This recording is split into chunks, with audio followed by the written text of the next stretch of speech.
Hello everyone, সবাই কেমন আছো? আশা করি সবাই ভালো আছো। এটা হচ্ছে ঈদের দ্বিতীয় দিন, মানে আমাদের হলিডে ব্লগের পার্টের দ্বিতীয় দিন।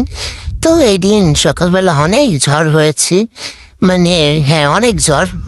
ঝড়ের শেষ নেই। মানে আমি ঝড়ের শব্দে টের পেয়ে ঘুম থেকে উঠছি, কারণ আমি তো সকালবেলায় ঘুমাইতে গেছি। যাই হোক, এরপর হচ্ছে বিকালবেলা না একদম রাত্রেবেলায় বেরোয় তো পিৎজা বানিয়ে গিয়েছিলাম। পিৎজার আগে গিয়ে তো এরপর আমরা দেখলাম যে মানে ফেভারিট তামিল সং ছেড়েছে, তো এটা তো খুবই ভালো। এরপর অর্ডার করে দিলাম আমার favourite pizza Mac and cheese. এরপর আমি একটু মানে ফালতু ফালতু কি করতেছি, যাই হোক এরপর পিৎজার তো পিৎজা খাওয়াই লাগবে, কারণ ক্রেভিং হয়েছিল আর ক্ষুদাও লাগছিল।